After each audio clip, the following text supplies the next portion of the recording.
Today, we're going to break down a pretty fiery speech from independent journalist Nick Shirley.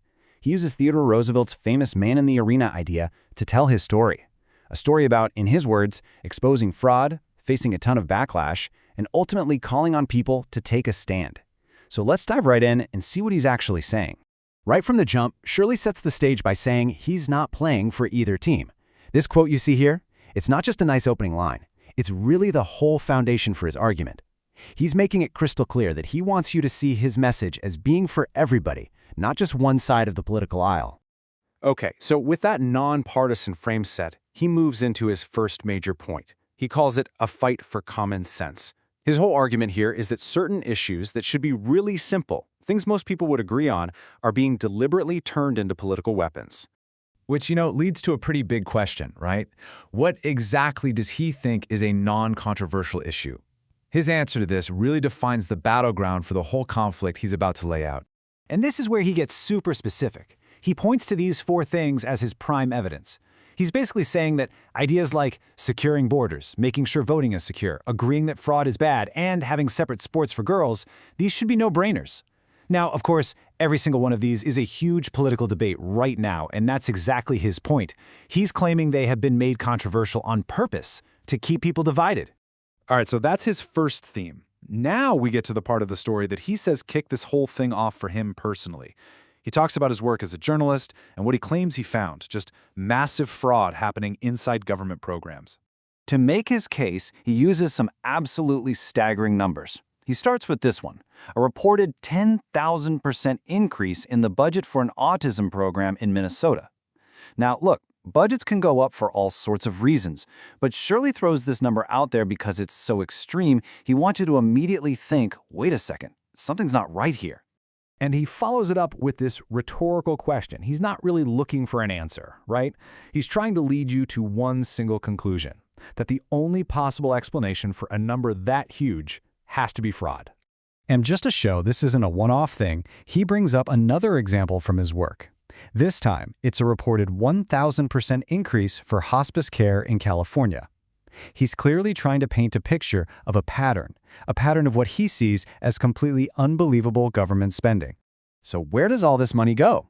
According to Shirley, this isn't just about government waste or bad accounting. He's alleging it's straight-up theft. And he claims the people doing it are often foreigners who then wire the money overseas where it's basically gone for good.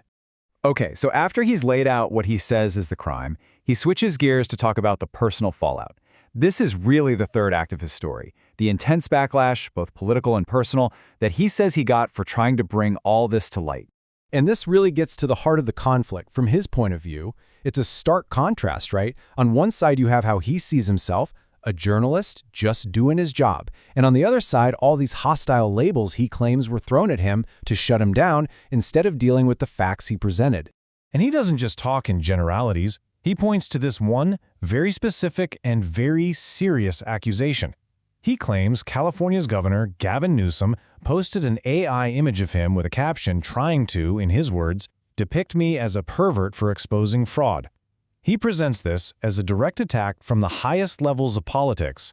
And according to him, this wasn't just about words and online posts. He says the threats got so real that he now needs personal security to stay safe, and that there are online groups actively trying to find out where he is. He's painting a picture of very real personal danger. So all of this, the investigation, the backlash, the threats he's described, it all builds to his final point, which is where the speech gets its name. He takes this whole ordeal and uses it to make a big call to action, one inspired by Teddy Roosevelt. So what is the man in the arena? Well, the idea is pretty straightforward, and honestly pretty powerful. It says the credit doesn't belong to the critic, the person sitting on the sidelines pointing out how someone else is stumbling. Now, the credit belongs to the person who's actually in the fight, face marred by dust and sweat, who's striving for a worthy cause, win or lose. So he doesn't just leave it as a philosophy, he actually turns it into a four-step plan for his audience. You can see it here. First, find your cause. Second, really ask yourself if it's actually controversial, or if people are just telling you it is. Third, tune out the noise from the critics. And finally, step into the arena and fight. It's a roadmap from belief to action. And he really drives the point home by saying, this isn't just a nice idea, it's a must-do. He ends with this really stark warning. If you don't step up, the critics win by default.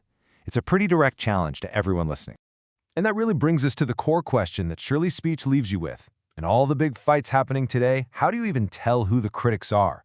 And maybe the bigger question is, who's actually in the arena, getting their hands dirty? That's the fundamental question his message leaves us all to think about.